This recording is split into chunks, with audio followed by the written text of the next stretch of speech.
दोस्तों एग्जाम मित्र में एक बार फिर से आपका स्वागत है। आशा करता हूँ आप सभी अच्छे होंगे। तो दोस्तों एम्स बीएससी ऑनर्स नर्सिंग के फर्स्ट राउंड काउंसलिंग का आपका रिजल्ट वो जारी कर दिया गया है। तो आपको रिपोर्टिंग करवाने की जो डेट है वो 11 फरवरी 2022 तक की दी गई है। तो आपको इस डेट से पहले ही अपनी रिपोर्टिंग करवानी है और बाद में कुछ ना कुछ इशू हो सकता है, तो आप उससे पहले ही अपनी सारी कंप्लीट प्रोसेस है उसे कर लीजिए। अब काफ़ी सारे कैंडिडेट के इस तरह के डाउट थे कि सर हमें फर्स्ट राउंड काउंसलिंग में कोई भी सीट अलॉट नहीं हुई, तो क्या सेकंड में अलॉट हो सकती है क्या? तो आपको सारी जानकारी इस वीडियो में मिलेगी। वीडियो को शुरू से अंत तक जरूर देखिए और ऑलमोस्ट जो भी आपके सारे डाउट है वो सारे आपके क्लियर हो जाएंगे। तो दोस्तों सबसे पहले जो आपका फैक्टर काम करता है कि फर्स्ट में अलॉट नहीं हुआ, तो मैंने ऑलरेडी आपको बताया था कि फर्स्ट में सभी कैंडिडेट को तो होने वाली है नहीं, क्योंकि जो टोटल सीट है वो 851 सीट है। तो जो आपके 3 से 4 गुना कैंडिडेट को एलिजिबल माना गया था उन सभी का तो सिलेक्शन होने से रहा, उनमें केवल 851 कैंडिडेट का ही एलोकेशन किया जाएगा और उन्हें ही सीट अलॉटमेंट होगा। तो इनको अलॉटमेंट है वो कर दिया गया। आप यहाँ पे देख सकते हैं कि आपकी कैटेगरी के हिसाब से सभी जो जिस कैटेगरी में जितनी सीटें थी उन सभी को एलोकेशन है वो कंप्लीटेड हो चुका है। अभी रिसेंटली अगर आप काउंट करेंगे कि एसटी में कितनी सीटें हैं, तो आप इन कैंडिडेट का आप काउंट कर सकते हैं कि आपकी जो एसटी में जितनी सीटें थी वो अभी फर्स्ट राउंड में कंप्लीट फिल अप हो चुकी है। तो अब जिन कैंडिडेट को फर्स्ट राउंड में नहीं मिला उन्हें सेकंड राउंड में मिल सकता है या नहीं मिल सकता, ये दोस्तों डिपेंड करेगा कि सेकंड राउंड में कितनी सीटें वैकेंट रहेगी। अभी अगर आप देखेंगे तो कंप्लीट हर एक कैटेगरी का एलोकेशन वो कंप्लीट हो रखा है। तो सेकंड में फिर कहाँ से मिलेगी सीटें?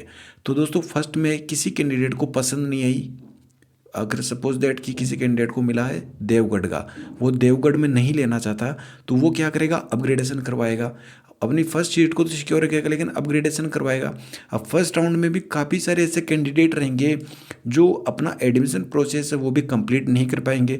कुछ कैंडिडेट ऐसे हैं जो नीट में अपना एडमिशन लेना चाह रहे हैं नीट के बेसिस, जैसे कि कुछ कैंडिडेट को उन्होंने इस काउंसलिंग पार्टिसिपेट किया लेकिन उन्हें एमबीबीएस की सीट मिल जाएगी, या तो ऑल इंडिया कोटा की या फिर आपकी स्टेट कोटा की, दोनों में से। तो वो फिर बीएससी नर्सिंग में एडमिशन लेने नहीं लेंगे। तो इस तरीके से सीटें आपकी वैकेंट रहेगी सेकेंड में, और ये कोई कन्फर्म नहीं है कि होगी ही। अगर कैंडिडेट इस सिचुएशन में आते हैं कि वो एम्स में एडमिशन नहीं लेना चाहते तो आपकी रहेगी। नहीं, अभी अगर फर्स्ट राउंड में देखा जाए तो आपका सीट एलोकेशन वो कंप्लीटेड शो कर रहा है।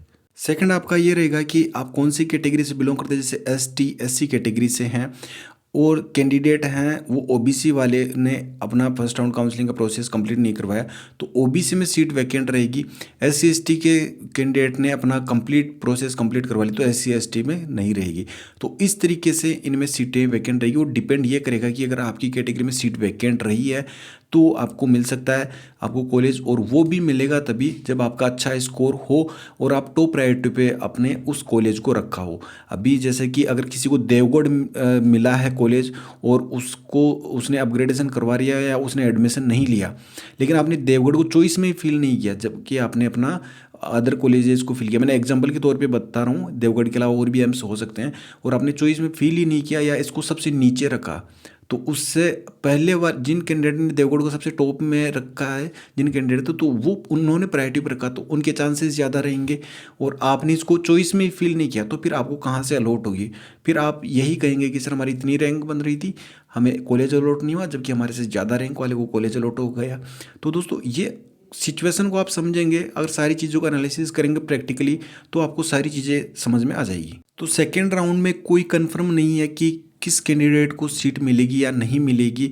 हो सकता है कि अगर जो कैंडिडेट अपग्रेडेशन करवा रहे हैं तो उनका भी कंफर्म नहीं है। उनके लिए एक सबसे इम्पोर्टेंट ये है कि आप अपग्रेडेशन करवाने जा रहे हो, तो मुझे काफ़ी सारे कैंडिडेट ने इंस्टाग्राम पे मैसेज किया, सर हमें अभी मिला है बठिंडा, हमें ये अच्छी नहीं लगी। अच्छी बुरी से पता नहीं उनका अच्छे से क्या सेंस था। फर्स्ट में हमें बठिंडा मिली है, हम दिल्ली लेना चाह रहे हैं, तो अगर हमें सेकेंड में दिल्ली नहीं मिली या दिल्ली के अलावा में और कोई मिल गया तो क्या हम वापस बठिंडा में जा सकते हैं? तो नहीं जा सकते। आप बठिंडा वाली में वापस नहीं जा सकते। सेकेंड राउंड में जो भी आपको सीट मिल जाएगी, चाहे वो अच्छी हो बुरी हो, डजेंट मैटर। एम्स अच्छी बुरी नहीं देखता, एम्स के लिए जो 12 एम्स हैं वो इक्वल्स हैं। तो आपको अगर डेली नहीं मिल गया, अगर और भी मिल गया आपको, तो आपको उसमें एडमिशन लेना ही पड़ेगा, अदरवाइज आपको पेनल्टी देनी रहेगी। इन्होंने बिल्कुल क्लियरली मेंशन कर रखा है, आप यहाँ पे देख सकते हैं, यहाँ पे 1 लाख रुपए की पेनल्टी से रिलेटेड, कि अगर आपको अपग्रेडेशन में आपको सीट मिल गई है और सीट एलोकेशन हो चुका है, तो अगर आपने एडमिशन नहीं लिया तो 1 लाख रुपए की आपकी पेनल्टी इम्पोज की जाएगी। तो अपग्रेडेशन सोच समझ के ही करवाना आपको। तो दोस्तों, सेकेंड राउंड में किनको मिलेगी किनको नहीं मिलेगी, सारा डिपेंड करेगा आपकी कैटेगरी में कितनी सीट वैकेंट रही है। मेन फैक्टर यही काम करेगा आपका। और सेकंड आपका रहेगा कि आपने सेकंड राउंड में अगर आप काउंसलिंग में पार्टिसिपेट कर रहे हो और आपने जिस सीट पे ज़्यादा वैकेंट रही जिस कॉलेज में, तो अगर आपने उसको प्रायोरिटी पर रखा है तो आपको चांसेस बन सकते हैं। साथ ही आपका स्कोर भी अच्छा होना चाहिए, ये नहीं कि आपने उसको प्रायोरिटी पर रख दिया और आपका स्कोर अच्छा नहीं तो आपको मिलेगा ही। आपका स्कोर भी अच्छा होना चाहिए और वही कॉलेज आपको प्रायोरिटी पे रहना चाहिए। तो इस तरीके से आपको चांसेस बन सकते हैं, कन्फर्म किसी का भी नहीं है। अपग्रेडेशन में भी सेम है, अगर आपको अभी बठिंडा मिल रहा है और ये कोई ज़रूरी नहीं है कि आप अपग्रेडेशन करें तो आपके हिसाब से ही कॉलेज मिलेगा, नहीं भी मिल सकता, और जो आप चाहते हो वो भी ना मिलकर दूसरा भी मिल सकता है। तो अपग्रेडेशन के भी आपको अच्छे से सोच समझ के ही, मैंने पहले भी बताया कि अपग्रेडेशन आप करवाने जा रहे हो तो सोच समझ के ही आप अपग्रेडेशन करवाएं। अभी आपका जो 11 फरवरी तक का लास्ट टाइम दिया गया है आपको रिपोर्टिंग करवाने का, तो आप वो कंप्लीट कीजिए अपने ओरिजिनल डॉक्यूमेंट के साथ में। मैंने कंप्लीट आपको बता रखा है कि आपको अभी इनमें से कौन सा ऑप्शन चूज करना है अपने सारे डॉक्यूमेंट वगैरह लेके। तो दोस्तों, जो भी आपके डाउट थे वो सारे क्लियर हो गए होंगे। और बाकी बात रही ओपन राउंड की, तो दोस्तों ओपन राउंड में भी सेम है, सीट वैकेंट रही तो ओपन राउंड कंडक्ट करवाया जाएगा। और ओपन राउंड का एलिजिबिलिटी क्राइटेरिया क्या है क्या नहीं है, वो इनके द्वारा नोटिफिकेशन जारी किया जाएगा कि ओपन राउंड में किनको एलिजिबल माना जाएगा। जिन्होंने फर्स्ट राउंड में पार्टिसिपेट लिया उनको माना जाएगा, या जिन्होंने सेकंड में लिया है, या जिन्होंने फ्री एग्जिट कर लिया है, तो वो इनका अलग से नोटिफिकेशन जारी किया जाएगा। अभी कुछ कंफर्म नहीं कहा जा सकता कि ओपन राउंड में भी मिलेगी या नहीं मिलेगी। तो सारा का सारा अनप्रिडिक्टेबल है। मेरा तो यही कहना है कि आप अपने नेक्स्ट एग्ज़ाम की प्रिपरेशन कीजिए, क्योंकि सभी को तो अलॉटमेंट होने से रहा केवल 851 जो सीटें हैं उन्हीं को ही मिलेगा। और आप अपनी रैंक देख लीजिए कि ऑल इंडिया रैंक कितनी है, साथ ही आप अपनी कैटेगरी रैंक देखिए और आपकी उसमें कितनी सीटें हैं, उस बेसिस पे आप एनालिसिस कर सकते हैं। अब लास्ट ईयर काफ़ी सारे कैंडिडेट ये भी कहते हैं कि लास्ट ईयर तो इतने रैंक पे ही अलॉट हो गई थी। तो दोस्तों, लास्ट ईयर का अलग था सिचुएशन, इस बार का अलग सिचुएशन है, तो दोनों को आपको समझना होगा।